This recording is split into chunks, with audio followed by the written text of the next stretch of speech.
Sekarang babu nawaqidil wudu. Bab tentang pembatal-pembatal wudu.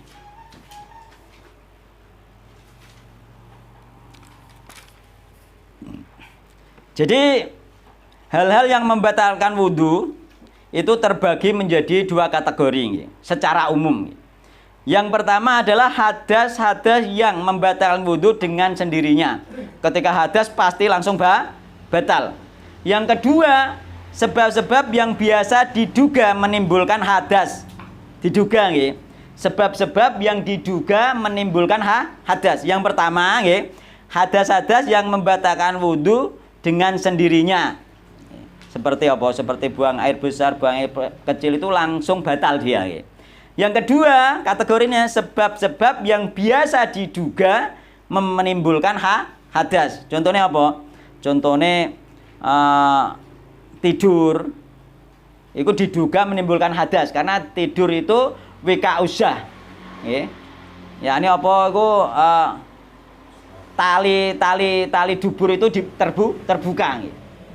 Sehingga ketika tidur itu kemungkinan besar dia kentut tidak tahu. Maka itu jenenge apa? Sebab-sebab yang biasa diduga menimbulkan hadas. Contohnya tidur, contohnya menyentuh perempuan, contohnya lagi menyentuh kemaluan itu sesuatu yang diduga menimbulkan hadas. Pembatalnya seperti itu.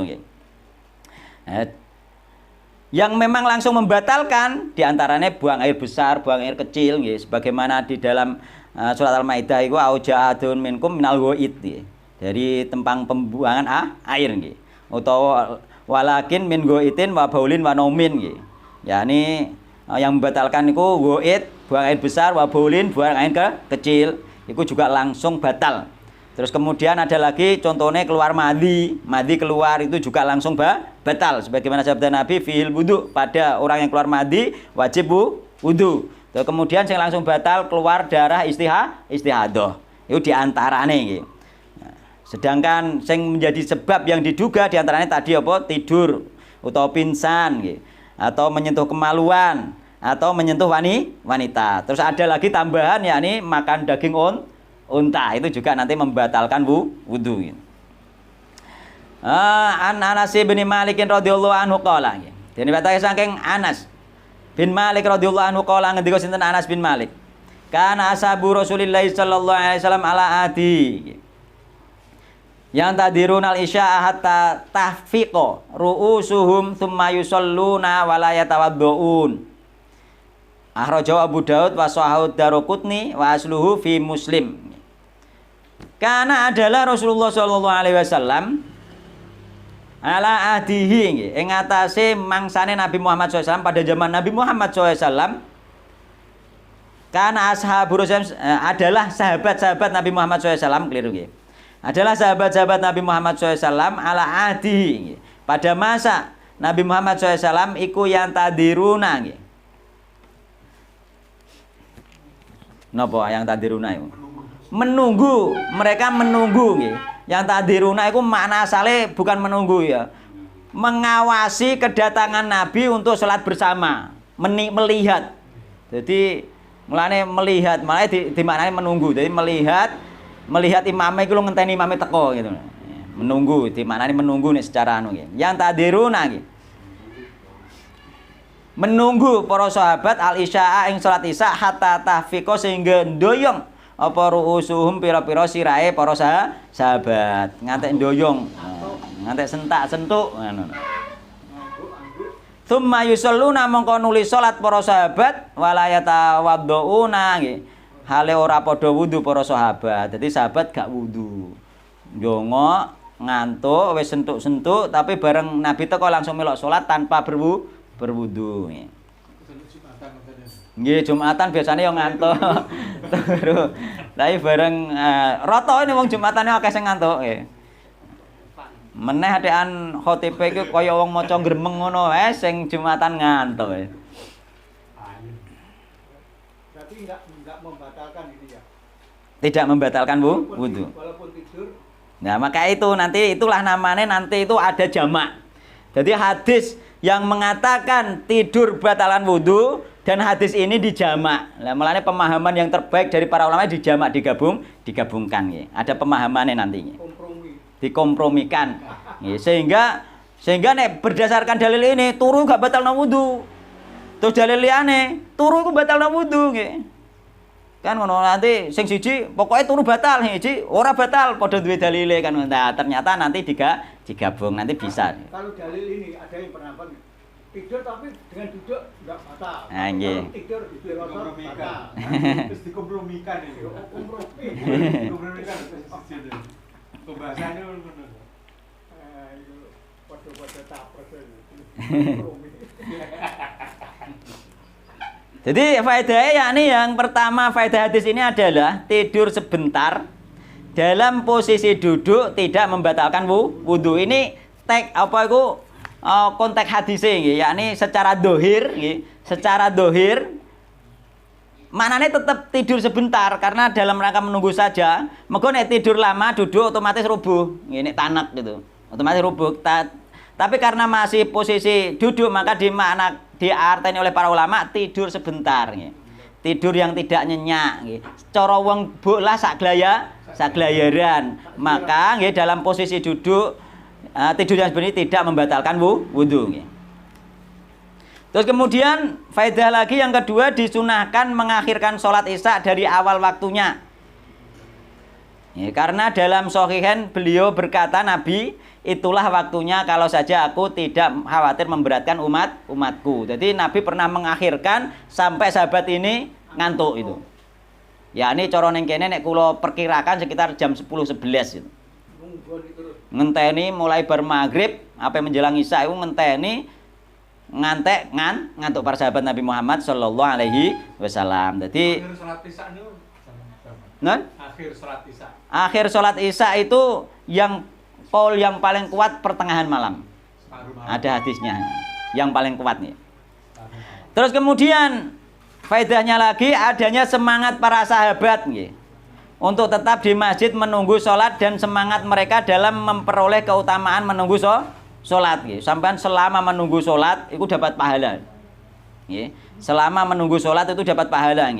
Rasulullah SAW nanti dawuh la yazalu ahadukum fi sholatin madamati sholatu tahbisuhu. Jadi senantiasa seseorang itu di dalam salat sampai jongok lah ngenteni sholat dihitung sholat oleh Allah Subhanahu wa ta'ala pahala sholat. Ini sahabat tahu jadi ngenteni. Terus kemudian faedah lagi diperbolehkan mengantuk atau tidur dalam masjid. Di samping hadis ini adalah hadis tentang Sayyidina Ali tidur di masjid. Boleh tidur di masjid. Apalagi di saat menunggu sholat. Boleh sampai tidur menunggu sholat itu. Di masjid. Nah, kalau takok perbedaan di antara perbedaan pendapat di kalangan ulama dalam masalah ini terbagi menjadi 3 bahkan 4 pendapat. Pendapat pertama sebagian ulama mengatakan bahwa tidur baik sebentar maupun lama membatalkan wudu. Itu ulama pendapat ulama belum sing kula kuwatake mungkin enten sing lebih kuat Jadi tidur sebentar maupun banyak membatalkan wudu. Alasannya apa? Adalah tidur itu sudah merupakan hadas yang membatalkan wudu yakni akal hilang sebagaimana di dalam hadis riwayat Imam Ahmad yakni apa walakin min ghaitin wa baulin wa naumin jenenge itu turu itu membatalkan wudu. Maka ulama ini berpendapat membatalkan wudu. Terus dasarnya mana yakni al ainu wika usahi, mata itu pengikat dubur, pengikat tali dubur. Faman nama fal yatawaddo, barang siapa tidur maka hendaklah dia wudu. Makanya ulama pendapat pertama pokoknya asal turu batal gitu. Nah. Tapi kan ono hadis iki. Nah, itu masalahnya. Nah, iya. Terus kemudian sebagian lagi berpendapat bahwa tidur baik sebentar ataupun lama tidak membatalkan wudu. Ono iku lah. Tapi ki aja melok sing iki, ono hadise batal kok. Oh. Jadi sebentar ataupun lama tidak membatalkan wudu selama tidak diyakini adanya hadas yang keluar. Iya, ono sing ngono. Iki hanya pendapat lho nggih, jangan diikuti sing model ngeten iki nggih. Karena tidur itu bukan hadas menurut mereka, yakni apa itu tidur itu adalah nggih perantara yang diduga menjadi tempat keluarnya hadas, yang diduga saja, tapi nek yakin bener gak ngentut turulah yo gak batal ngoten sing ngoten nggih. Dan ora krasa nggih. Terus enten malih nggih sing penting nggih yakni mayoritas nggih jumhur ulama, tadi sebagian ulama nggih. Jumhur ulama berpendapat bahwa tidur yang lama dan berat meskipun duduk nggih, membatalkan wudu. Sedangkan tidur ringan tidak membatalkan wudu. Jadi sampean buklah sak glayaran tok tidak membatalkan wudu. Di ibaratno mbek iki bukan masalahnya bukan duduk dan tidak duduk. Jadi orang yang mengatakan duduk termasuk Syafi'iyah mengatakan nek tidur sambil duduk tidak membatalkan wudu karena apa? Mereka logikanya wong nek duduk iku orang arah ngentut kebunton kan ngoten. Nah, jadi orang yang tidur dalam masih posisi duduknya tidak berubah itu syaratnya.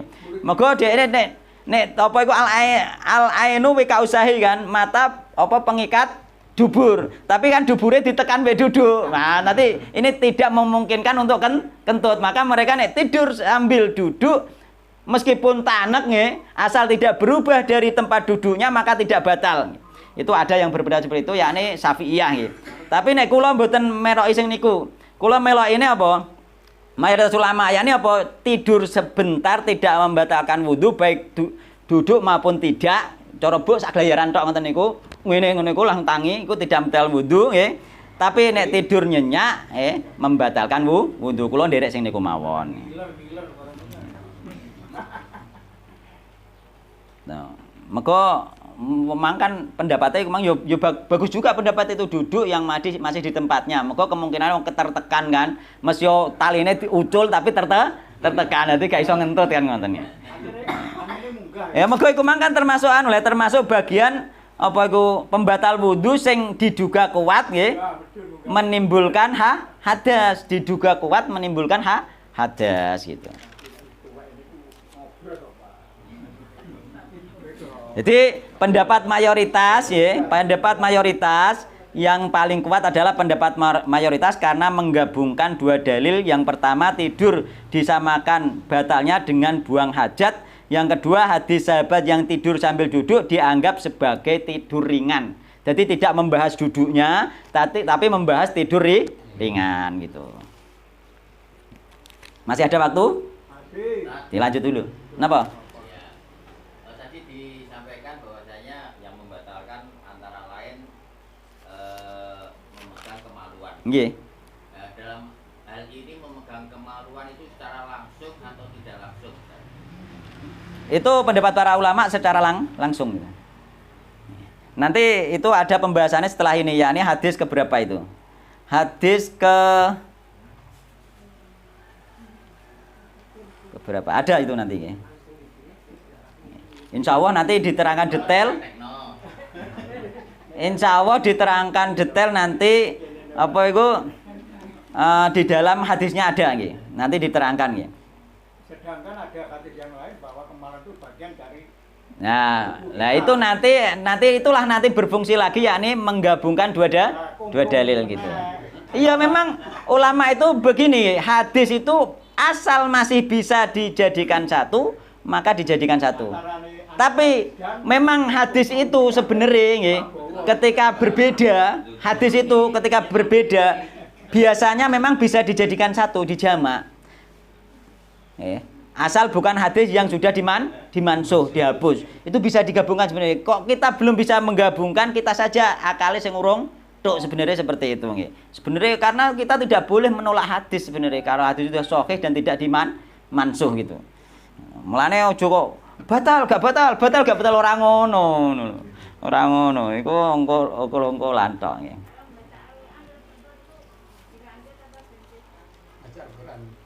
Dilanjut dulu. Ya, karena itu juga khilaf para ulama ya. Dilanjut sampai bukan ya sampai wakaf, yakni sampai dia bisa berhenti di situ, kemudian sebaiknya berwudu lagi gitu. Sebaiknya nggih, iku anjuran saja nggih. Iku ada perbedaan ulama yang banyak itu. Ada yang tidak membatalkan Hmm. apa-apa. Karena Nabi Muhammad SAW juga selalu berzikir nggih di dalam kehidupannya itu. Mohon ditambah satu hadis nggih. Tapi mego wis dalu nggih. Hadis yang cepat nanti bisa diterangkan kemudian insyaallah. Wa Aisyah radhiyallahu anha qalat, ja'at Fatimah bintu Abi Hubais. Ja'at teko sapa Fatimah bintu Abi Hubais, Fatimah bintu Abi Hubais. Ila Nabi sallallahu alaihi wasallam faqalat mongko ngendika sinten Fatimah, ya Rasulullah, ini imro'atun ustahadu. Ini satu mengsun iku imro'atun wong wedok ustahadu nggih. Kang kena istihadah nggih. Fala adhuru mongko ora suci. Ya ini dia merasa tidak suci, mergo istihadoe keluar terus. Afa ada usolah, apakah nggih boleh aku meninggalkan salat ngoten. Kala matur sinten Nabi la ora oleh. Jadi wong istihadah keluar darah asal bukan darah haid tetap harus melakukan salat. Innama dzalika innama angin dzalika uta mengkono-mengkono istihadah iku irkun nggih. Geteh kang metu sangka otot, yakni geteh penyakit walaysa bihaidin, tidaklah itu merupakan haid.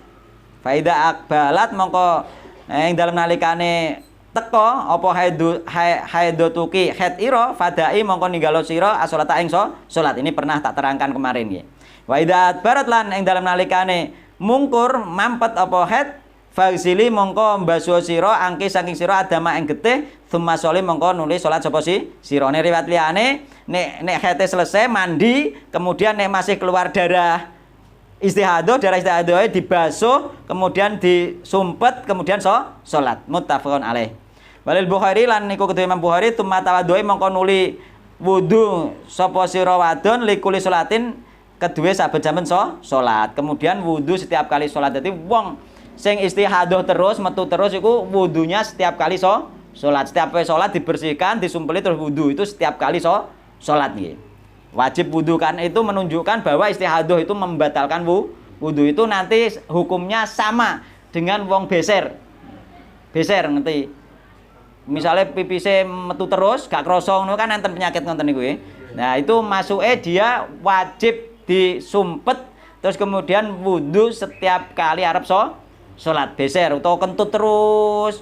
Nah, itu juga dia tetap mesti kentut gak masalah, dia wudu kemudian sholat. Engko ape sholat wudu neh gitu. Nah, itu termasuk posisi-posisi darurat sama hukumnya dengan ini gitu. Yo nek ngentut yo gak ono disumpet. Oh enggak ono disumpet nek ngentut. Masalahe entut itu kan angin. Nah nek pipis gak apa sumpet ya najisnya nek marik-marik gitu maksudnya kan seperti itu. Patang dulu kencing gitu di Isolasi. ya anu dah rumah sakit sing anu kantong kencing. Oh nek jenengan to. Nek itu kan pembalut kan itu. Ya pempesan kan saged. Lanang pesan pempes juga. Nah, ya pempes kan saged. Nah, pempes kan ada sekarang ya. Tujuannya biar najis itu tidak kemana-mana, tidak berada di tempat-tempat sholat itu. Jadi dia posisi darurat tetap sah sholatnya, ngoten nggih. Dibuang, salat dibuang, salat lagi. Salat dibuang.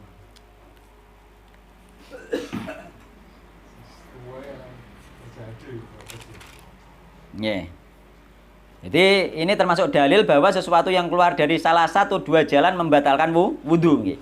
Di antaranya ya itu tadi buang air besar, air kecil atau apa mau mandi kemudian istihadah. Jadi segala sesuatu yang keluar membatalkan wudu. Ya, meskipun misalnya tidak najis, contohnya misalnya apa mani, ya, itu juga batal wudu. Janganan wudu, malah dia wajib mandi gitu kan. Nah. Istiqato kan batas waktunya. Istihadah. Yang dibatas, yang disebut istiqato. Kenapa? Ada batasan waktu. Istihadah tidak ada batasan waktu. Istihadah itu penyakit. Nek mampet berarti mari. Jadi termasuk sepakan setan dari urat. Jadi itu termasuk nek pengen gak istihadah insyaallah banyak-banyak berzikir, diobati dengan zikir. Itu termasuk gangguan setan. Jadi itu penyakit itu, istihadah itu. Jadi dia istihadah misalnya sampai 20 hari ya tetap dia sholat. Tapi ketika Arab sholat harus berwudu. Jadi kemarin kita sudah jelaskan ya, termasuk istihadah ciri-cirine termasuk haid. Haid itu darahnya hitam, kental dan mungkin ada tambahan panas ya. Haid ada batas waktu. Ada batas waktu. Nek istihadah warnanya merah cerah nggih, encer, tidak berbau, bau anu biasa, bau darah biasa. Maka itu adalah penyakit. Dan ini para dokter sebenarnya nek ana wong istihadah lama itu khawatir karena itu bahaya penyakit memang itu. Jadi masalah haid sudah kita terangkan kemarin nggih. Yani haid itu apa itu istihadah, istihadah tidak mencegah pelaksanaan ibadah nggih. Di antaranya nggih.